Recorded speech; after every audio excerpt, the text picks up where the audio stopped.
So who am I? I'm a software engineer at AppNexus. I'm a member of the Portland Perl Mongers group and a Perl user since the dark ages.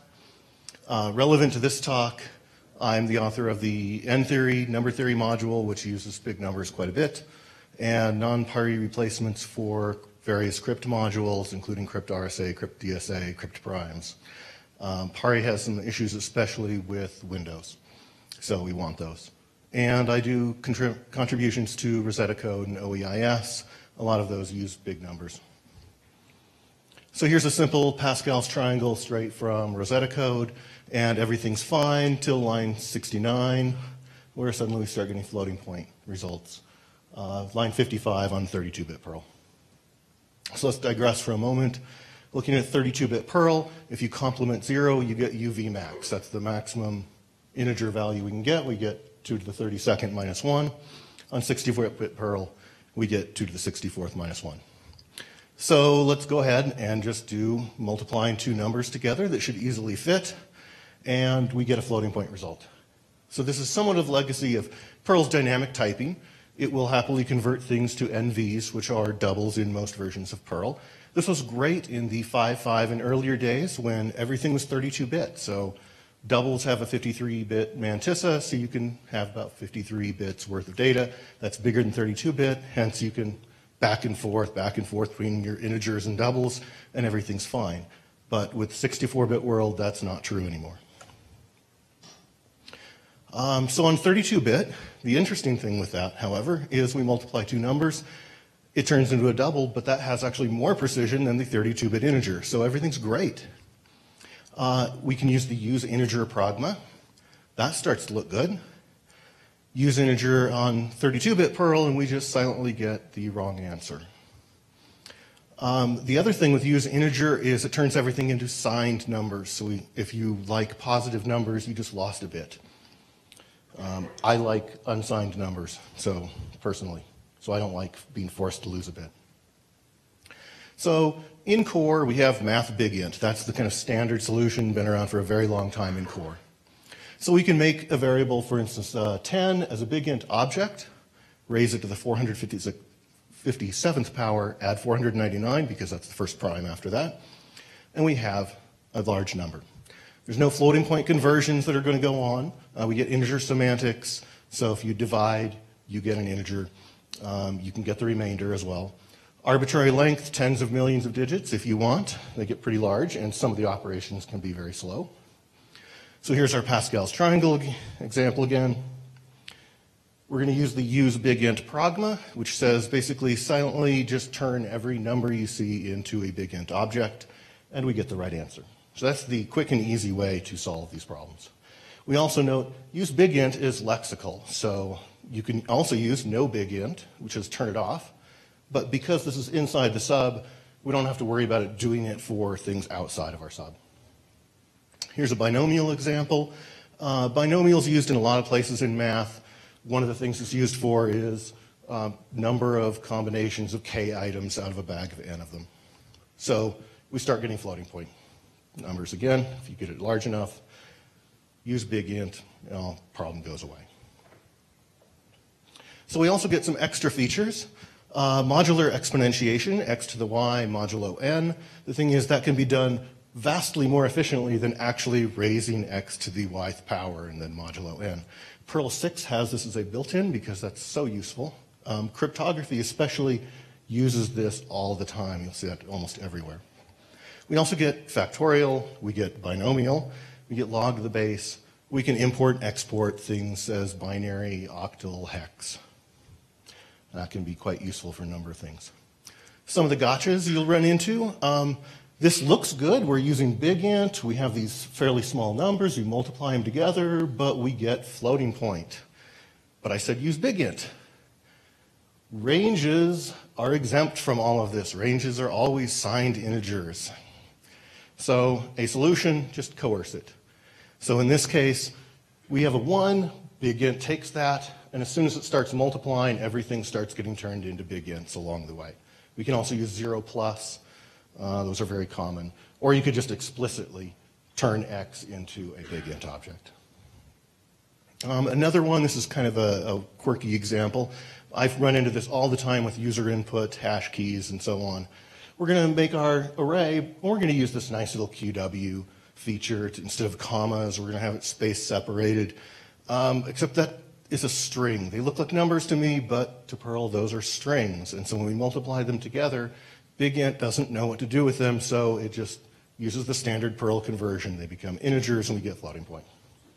So just like before, we could do 0 plus, we could do 1 times, or just explicitly create it. Most people will never see this. I do occasionally.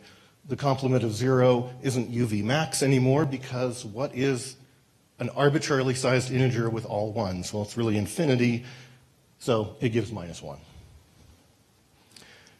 So this is a arithmetic geometric mean example, 10,000 digits of pi from Rosetta code, 2 minutes and 43 seconds with BigInt.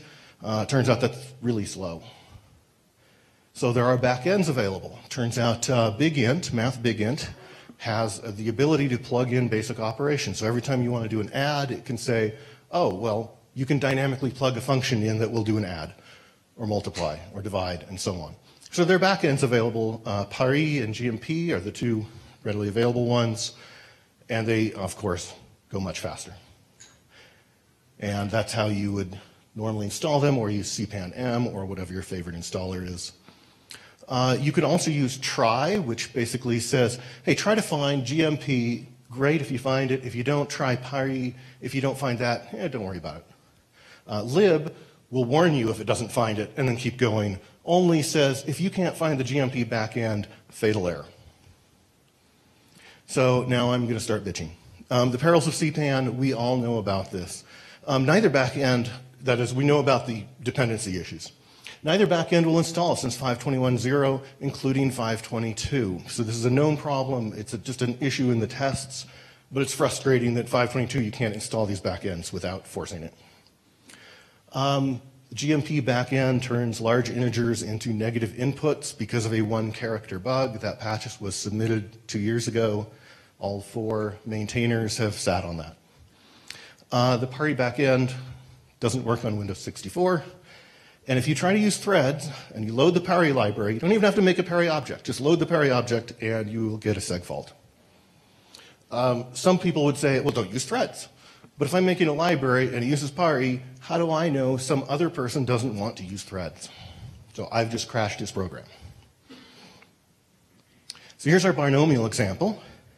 We're going to take numbers from 1 to 300, k 1 to n over 2, and we see the libraries don't help very much, the backends. So even with those backends, there's still a lot of pure Perl code being run. And that ends up being a lot of overhead per operation. If you're doing cryptography and you do a large modular exponentiation, maybe you won't see this because all your time is in that exponentiation, and that goes on in GMP. But if you're just doing lots of adds and subtracts on relatively small numbers, that overhead is going to kill you. So you can skip MathBigInt entirely and go straight to these modules that have the backends implemented direct, or the BigInt libraries implemented directly.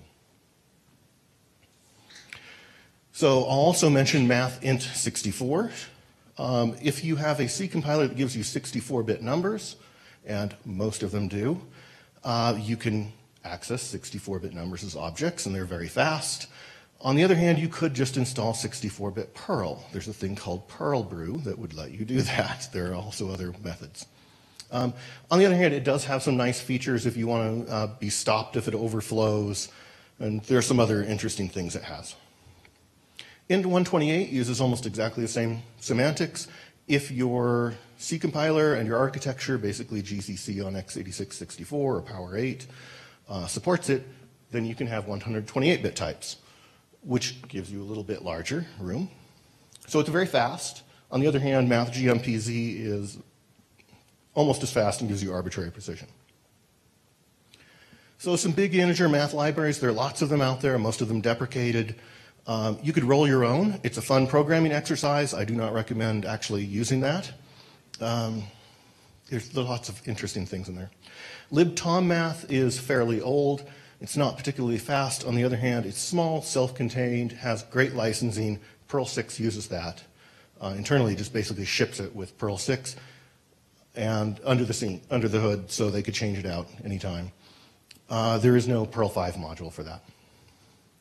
Paris is a classic number theory library started in 1985, still being actively maintained, still being going. Most people don't use that actually as a big number library. They use it because it has the GP programming language on top of it, which is wonderful for number theory and all sorts of things. Of course, it has big numbers. GMP is kind of the gold standard here for almost everything. It is the GNU multi-precision library for big integers. Most C software you find that does big integers will use it. It's very fast. There are 2 modules for it in Perl 5. I'll mention GWNum, that's George Waltman's number library. It's extraordinarily fast if you're dealing with thousands of digits. It's obnoxious to program for. The Great Internet Mersenne prime search, for example, uses it, where it actually makes a difference when you're using multi-million digit numbers. There is no Perl module for that. So let's go over Math Paris. There's a :int option you could give it if you want to, which is basically that transparently convert numbers into big ints for me. The number one issue with that, there's no active maintainer. It is based on a code line that started in 2000. The current version is much newer. Here's one I sent on IRC. It will happily tell you in a quarter of a second that 9 is a prime number. This was fixed in Paris 2.3 from, I believe, 2006, but Math Paris has not caught up. There is a easy way, just call it as prime twice on your number, and the chances will be very, very small then. Another issue, this was a fun one for a lot of us last year. There was about a week where a bunch of CPAN modules wouldn't install. Why wouldn't they install? It can't find Paris from the FTP server. Well, the Paris people looked at it and said, this is 15 years old. We're going to put it in an archive directory. So all of a sudden, Math Paris couldn't find it. But there's a patch for that, so it works now. As I mentioned, threads and Paris don't mix.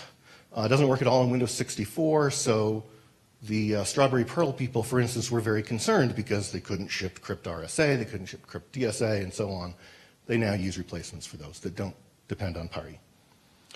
Nick Patch had some interesting things to say about the excess internals. There was some overly clever code that got written to try to speed things up that is very non-portable. And it is used by classic Perl crypto modules. MathGMP, I think this is an overall good choice. It has a nice little constant option if you want to do transparent big numbers. You have to have the GMP library in your system. Many Linux systems will come with that. Strawberry Perl comes with that. It's very easy to install if you don't have it already. A few very small issues. There's more overhead than needed per call. That could be easily fixed. Nothing like MathBigInt. It just becomes obvious when compared to GMPZ. And the intify process, again, I doubt most people will see this. If you have an XS function, it will ask, is this a native number? There's a little bug in the intify process for MathGMP where it says, yeah, sure, this is a 64-bit native number, and then you get wrong answers. There are workarounds for that. So MathGMPZ is a really low-level API that just exposes all of the integer functions, the MPZ functions, into Perl. If you use it by just making an object and then let overloading take over, it's great. If you use the functions, you do have to be a little careful. There's no hand-holding. There's no auto BigInt option. If you call one of the functions with the wrong arguments, you very well may segfault. So again, if you just make objects and start adding, subtracting, dividing, and so on, you won't see that. It has very low overhead. It's definitely the fastest of everything I've seen. There are a couple small bugs I found. They were there's a new version released within a day or two of my reporting the bug, so that makes me feel really good when I get a maintainer who's very active and interested in making sure his software works. And if you're curious, there are lots and lots of undocumented and unsupported functions in there that aren't really needed, but they're fun to look at. Some performance hacks for MathBigInt. These are not really needed for Math Paris, MathGMP, but if you're using MathBigInt, either the core option, and you care about performance a great deal, then these are some of the things I've learned. Make only what needs to be a MathBigInt object, one of those. So if I just have a little counter that's going to be a native number, and count from 50 to 0, don't make that a MathBigInt object. Every operation on it, you just want done as a native. Only make the things you need to. Use 2 code paths, one for native, one for BigInt. That's kind of obnoxious for most people. Sometimes you can get away with things like this, where, oh, if I know my function overflows after 20, I'll just make my multiplier a native number or a BigInt object, depending. And then I could have 1 code path. So some other ones, call functions directly. This is very obnoxious. Again, you don't really need to do this with most of the things. I wanted to do G minus R all over divided by W. So this is actually faster. The problem with overloading is it doesn't sometimes know whether it should create an extra constant or not, or make an extra copy of things. And so using the functions makes it very explicit.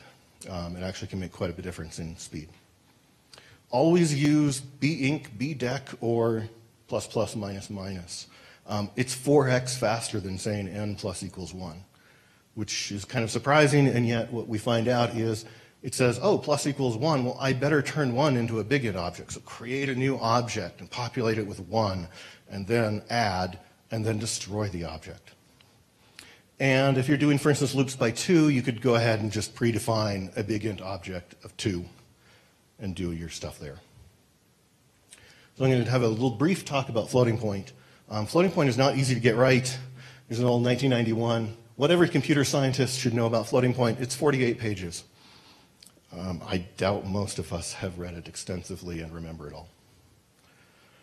So floating point modules, math long double, it's worth mentioning. The problem is you're really at the mercy of what your C compiler has decided what long double means. And the standard says, well, it could be double. So basically, you could use long double and get absolutely nothing. You could get 80-bit, you could get 128-bit. Math big float is kind of the common solution. It's in core. It is particularly slow. MathGMP-F gives you low-level access to the GMP floating point. So if you have GMP, you have those. The downside there is GMP gives, for floating point, gives you the rudimentaries. It gives you add, subtract, multiply, divide. If you want to do a square root, you get to write your own square root routine, which makes it really hard to use for a lot of algorithms. So GNU basically went and did floating point as a separate project. So they have MathMPFR. It's great. It has kind of obnoxious use, and that is multi-precision floating point with correct rounding. The problem there is you have to have the MPFR library installed on your system. It does not come on any system I know of by default. It's readily available. You can get it, but depends whether you can install a system library. So here's an example using generating digits of pi again. This time we're going to use the version built into Math Big Float. It takes 16 minutes. With the Pari backend, 26 seconds. GMP backend, 0.4 seconds. Well, this sounds fabulous. Let's make some more. Okay, almost 2 minutes for 100,000 digits, and at 1 million digits, yeah, I waited 4.5 hours for it. So in N theory, I wrote a routine using AGM, GMP directly. That same 1 million digits comes out in 1.8 seconds. MPFR, you can see the wonderful syntax of MPFR. This is actually easier than most uses of it. 1.3 seconds. There are ways to go significantly faster than even these. So in summary, for integers, Math BigInt and BigInt Pragma, that's kind of the easy thing. If you're just doing a little bit of work, that's great. It's in core, it's simple, it's easy. If you really care about performance, MathGMP, MathGMPZ, MathGMP with the constant. I recommend it if you can use it. For floats, we really only have 2 good options. Math Big Float, it's in core, it's particularly slow. MathMPFR, if you can. And one of the things I want, well, one of them I didn't put up here is I'd like bugs fixed in modules. It really is frustrating to constantly have to work around them, even when a patch has been submitted. And what I'd like is basically to use MathGMPZ and MathMPFR with transparent options. I don't think that's a really hard thing to do, It's just we need somebody to actually do it. Maybe I'll get around to it, or one of you. And that's it.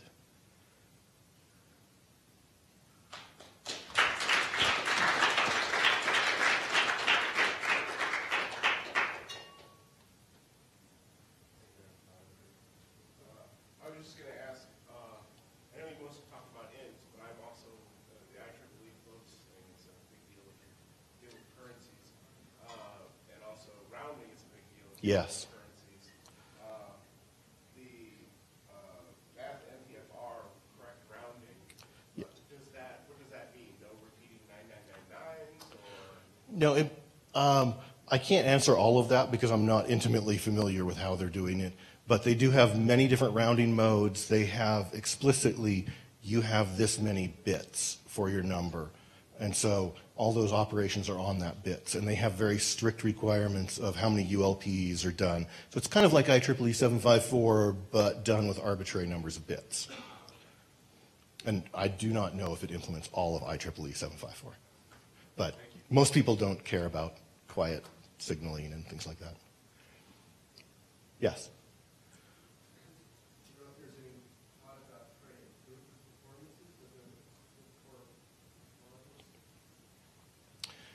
There are a few patches for small things.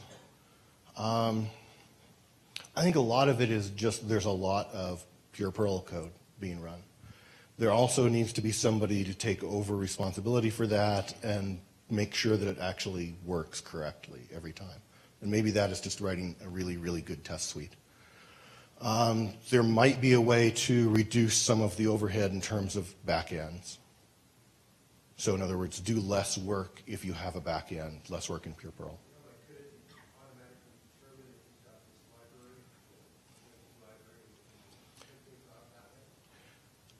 Yes, maybe.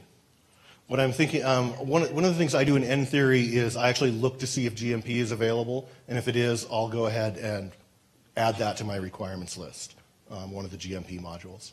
So in theory, Perl could ask for that. The problem there you'd get is, well, what if somebody removed that library, all of a sudden Perl doesn't work? Well, or at least that part of it doesn't. Right. Basically just doing a require for the back end. The problem is somebody would have to install it. Right, but somebody would still have to install that back end, which you could do at Perl, compile time.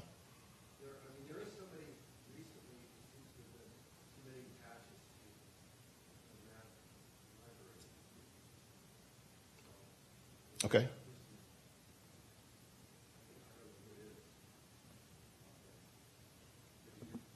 It might be me. I've been certainly trying to send things to MathGMP